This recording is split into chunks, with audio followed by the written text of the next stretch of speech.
Nada une a la familia que los deliciosos huevos de Eggland's Best. Nos encanta su sabor, siempre delicioso y fresco de granja. Además de la mejor nutrición como 6 veces más vitamina D, 10 veces más vitamina E y 25% menos de grasa saturada que los huevos regulares. Para nosotros, son huevos cocinados de la forma que más nos guste, siempre y cuando sean los mejores. Eggland's Best. Mejor sabor, mejor nutrición, mejores huevos. Visita egglandsbest.com para más información.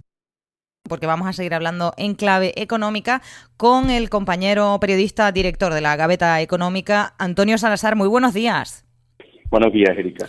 Tú a lo mejor ya estabas de vacaciones, pero nosotros no te No. dejamos. No. Yo soy autónomo, o sea que no tengo muchas vacaciones, la verdad. Tú estás entre esos autónomos. Justo ayer hablábamos con... Bienvenido al club, entonces, Antonio. Buenos días, Valentín. Buenos días, Antonio. Hablábamos, ahora, pues mira, te voy a preguntar por eso, porque ayer hablábamos con el secretario general de ATA en Canarias, de la Asociación de Autónomos, ¿no? De aquí en el archipiélago. No me daba tiempo a preguntarle por algo que sí que está sobre la mesa, es un debate que está sobre la mesa y que te voy a preguntar a ti. Se han dado los primeros pasos para crear un Consejo Canario de la Productividad, esa palabra que creo que en septiembre, cuando retomemos el curso político, creo que la vamos a escuchar todavía más. Los sindicatos piden no vincular la productividad al asentismo, entre otras cuestiones. Pero lo cierto es que los datos dicen que Canarias está a la cola en la productividad del Estado. Y el Estado a la cola de los países de la OCDE.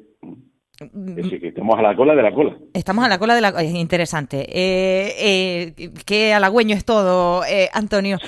¿Cómo se puede corregir esta situación? Revertirla creo que igual no se puede así tan sencillamente, pero el tema de la productividad es un reto, un desafío importantísimo. Y yo no sabía cuánto, sinceramente, yo creo que tú nos lo puedes explicar mucho mejor, porque a la gente le dices productividad. De verdad que es el diferencial competitivo, la productividad. Lo es. Lo que pasa es que estamos arreglando las cosas muy al estilo español, ¿no? Tienes un Consejo Nacional de la Productividad y ahora, en un alarde de imaginación, han creado un Consejo Canario también para la Productividad, que servirán en ambos casos para lo mismo, es decir, para casi nada. El problema que tenemos es que desde hace ya casi 3 décadas nos hemos ido diferenciando en términos de productividad con todos los países que avanzan, ¿no? Y estamos a la cola, como decía, de la Unión Europea en el caso de España, y Canarias a la cola de España, que está a la cola de la Unión Europea. Entonces tenemos un gravísimo problema con la productividad que de luego no se va a arreglar con un Consejo de la Productividad, entre otras cosas porque aquí, como siempre, estamos en la forma de actuar, que es colocar miembros del Consejo en función de ciertas creencias políticas y de carnet, y no precisamente de poner en esa comisión a gente que sepa, y hay alguna gente que sabe sobre estos asuntos, ¿no? Nosotros, por ejemplo, hemos tenido la oportunidad de hablar en la revista pues con un economista canario que no da clases en Canarias, que tiene muy pocos compromisos en Canarias, por tanto puede decir cosas que los demás se callan, y por ejemplo no lo han metido en ese Consejo de la Productividad, es un catedrático en una universidad británica, ¿no? Bueno, pues estos son los problemas con los que nos vamos encontrando siempre, por eso te digo, para tu tranquilidad, que en septiembre nos vas a oír escuchar mucho más hablar de la productividad, porque pues entonces sencillamente no va a pasar, ¿no? Es un problema. O sea, a lo mejor hablar sí hablan, lo que pasa es que al solucionarlo igual no se soluciona. Pero mira, ¿sabes qué pasa? Que ya lo primero que vamos sabiendo es que empiezan las líneas rojas, ¿no? Yo puedo estar de acuerdo que el asentismo no es lo que va a explicar la productividad, pero no puede ser una línea roja, ¿no? Es decir, hay que estudiarla desde todos los puntos de vista y no, pues como ha sucedido aquí, por ejemplo, hemos tenido a ese personaje que ha sido incluso presidente del gobierno de Canarias, como Román Rodríguez, diciendo que la productividad era exclusivamente un asunto de las empresas. Todos los empresarios dicen que es un asunto de los trabajadores. Bueno, pues no, la productividad, los problemas que tiene la productividad es un tema pues mucho más horizontal y con responsabilidades repartidas. Pues claro que hay un problema con el tamaño de la empresa en Canarias que impide que sea tan productiva. Es verdad que también el tema de la formación de los trabajadores es un problema adicional. Ahí tendríamos que revisar temas relacionados con la educación. Es decir, no es un solo asunto. Es que si fuera un solo asunto probablemente no habríamos llegado a esta situación y sería relativamente sencillo arreglarlo. Pero es un asunto muchísimo más complicado, ¿no? Sí, yo coincido, Antonio, vamos totalmente con lo que está diciendo, que tiene, como diría nuestro compañero Jorge Gol, muchas aristas. Efectivamente, la formación también es importante, la dimensión, el tamaño de la empresa, la competencia que tengas, también todo eso influye, porque el otro día me decían, no, la productividad es echarle trabajo a las horas y no horas al trabajo. Bueno, que puede tener sentido, pero vamos, le echas le pones la responsabilidad de todo o el foco todo en lo que hace el trabajador, y también No, hay... pero es que, perdón, Valentín, porque este es el asunto, a mi juicio, crucial, uno de los asuntos cruciales, y por qué no se puede colocar en un solo punto la responsabilidad. O sea, las empresas que no invierten efectivamente son menos productivas.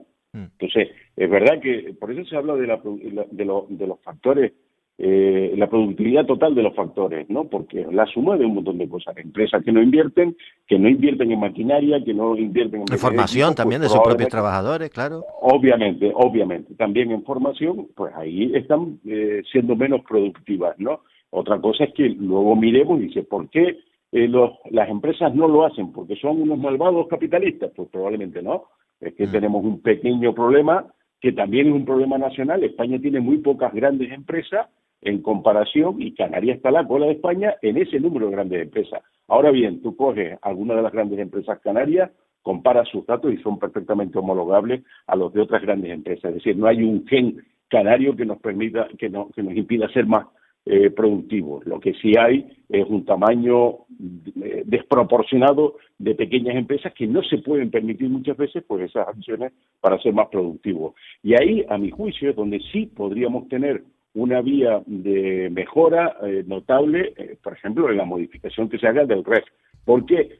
Porque este mismo profesor que te decía hace un instante, que ha hecho un estudio sobre esto, ha observado que hemos tendido en los últimos años con la reserva de inversiones a acumular capital poco productivo. Y a lo mejor resulta que si introdujéramos las medidas adecuadas, esas mismas pequeñas empresas podrían destinar parte de sus beneficios a la formación de sus trabajadores y aumentar, por tanto, la productividad total de los factores. A mí eso me parece que estaría en la buena dirección, ¿no? Mira, una duda que tengo, Antonio. Sí.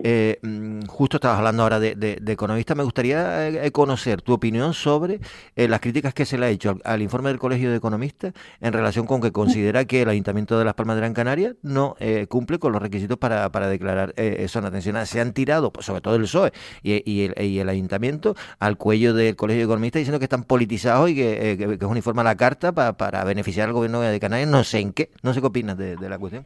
Vamos a ver, que esto es todo. Yo debo decir que no he tenido tiempo de ver el informe del Colegio Economista y lo tengo pendiente, pero lo que sí se puede decir, hombre, está bien ya de acusar a los demás de lo que uno es, en el sentido, el PSOE puede acusar a alguien de tener una visión politizada, es que todas las visiones que tiene el PSOE son politizadas.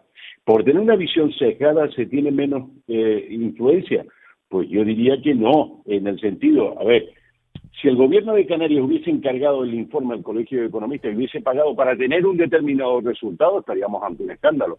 Pero si eso no es así, y no es así, pues me parece que las conclusiones a las que pueda llegar el Colegio de Economistas son absolutamente válidas. Es más, yo creo que aquí, en el tema de la vivienda, lo que habría que exigir por parte de la ciudadanía cada vez más es que los políticos saquen sus sucias manos de las leyes que impiden un verdadero acceso a la vivienda de la gente. Porque el grave problema que tenemos en este país es que la vivienda ha dejado de ser una prioridad, lo dejó de ser para la política, entre otras cosas porque en el mercado libre, cuando las cosas iban más o menos bien, la gente podría acceder a viviendas y hoy eso ya no pasa. He estado analizando unos datos del año 2007 hasta hoy y resulta que en el tema de inversión pública de vivienda no ha hecho más que decrecer. Así que puntito en la boca y dejen que los profesionales hagan su trabajo y lleguen a conclusiones. Dicho eso, lo de la declaración de zonas tensionadas es un disparate que no se le ocurre ni al que asó la manteca. Porque además lo que están buscando es una coartada para intervenir todavía más el mercado, que tiene un problema de oferta, no de demanda. Y entonces lo que están intentando hacer siempre es atacar la oferta, que es donde deberían producirse las acciones para que la gente pueda acceder a la vivienda. Pero haberlo explicado, ¿no? Porque Sí. es que lo que no hay son viviendas. Y no hay viviendas porque, entre otras muchas cosas, en España se construyen cada año más de 350.000 hogares nuevos y solo se construyen menos de 100.000 viviendas. Y eso es acumulativo, es decir, pasa un año, pasa el siguiente, pasa el tercero, y así vamos acumulando cada vez más gente que no puede acceder a un bien tan preciado como el de la vivienda. Ujú.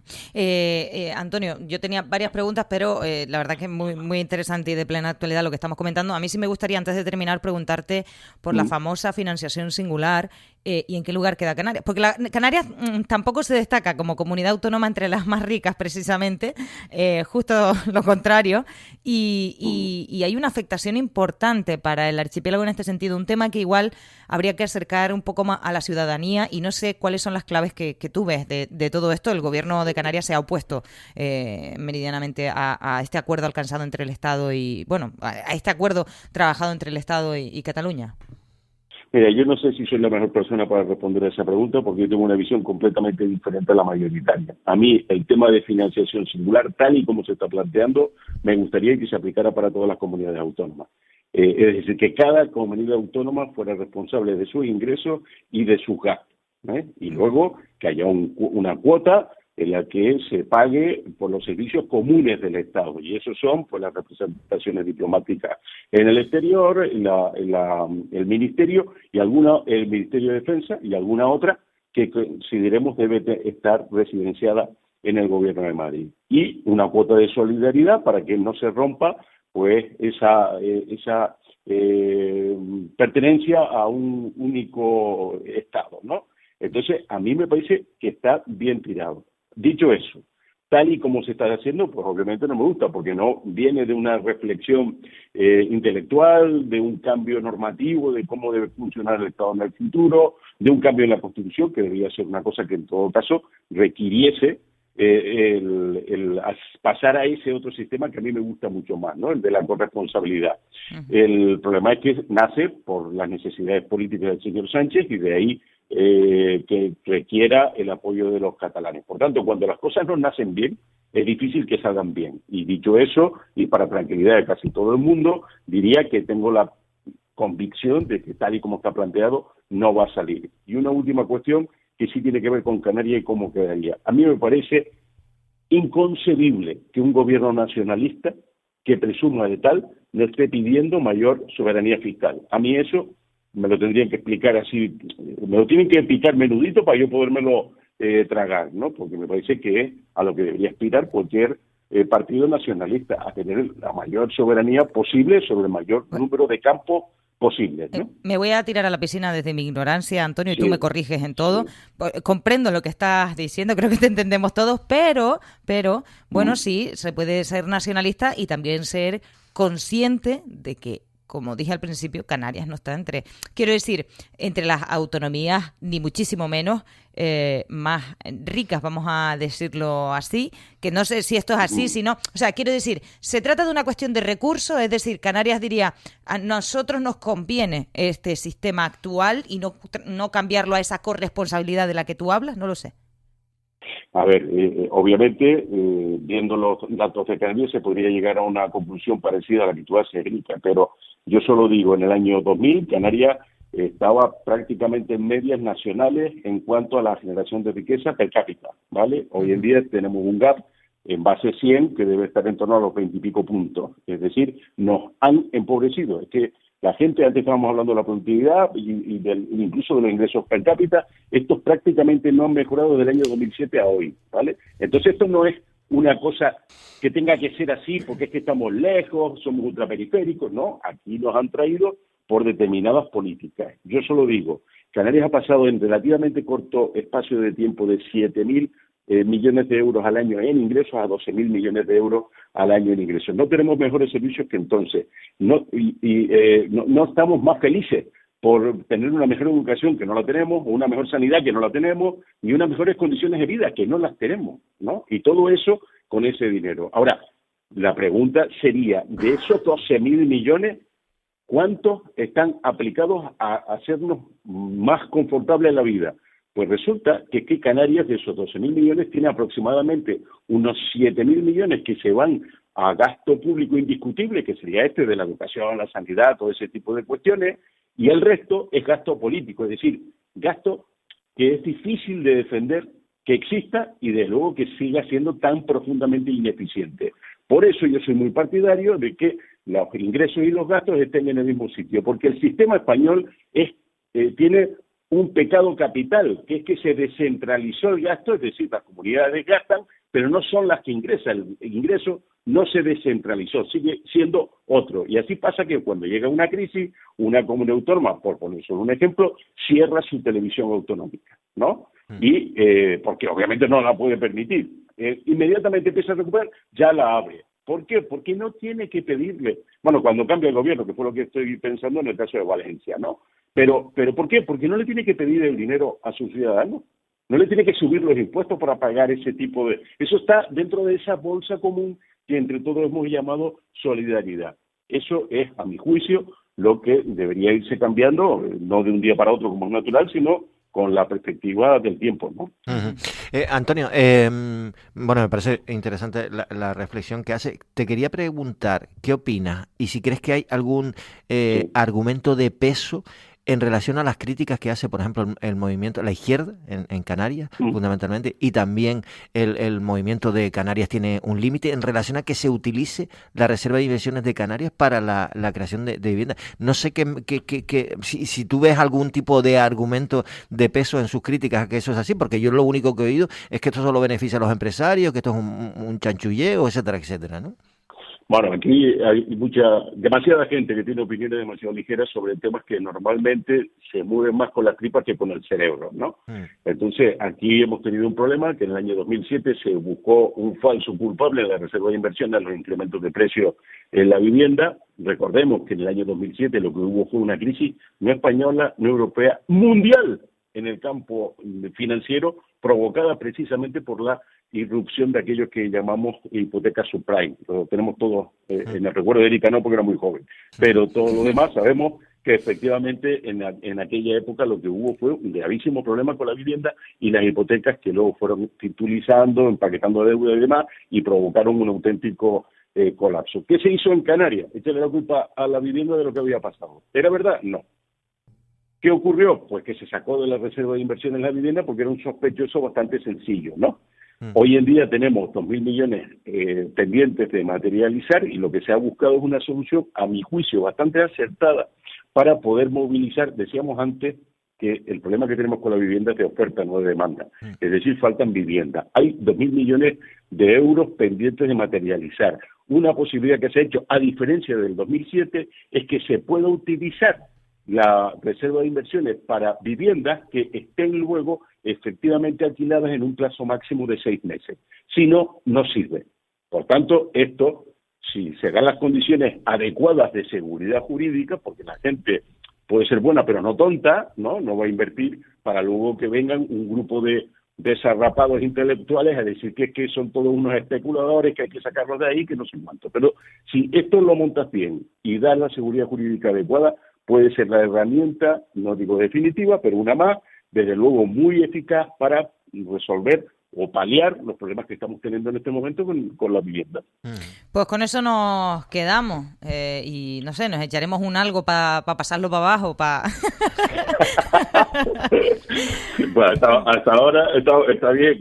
Algo, un cafecito o algo. Bueno, si es una cosa así sana, sí. Y Antonio, con un poquito de colágeno, ya vamos viendo lo que le vamos poniendo al... Muy bien. Antonio Salazar, director de la Gaveta Económica. Muchísimas gracias por estar con nosotros y feliz verano. Igualmente, para todos. Buen día. Saludos, Antonio.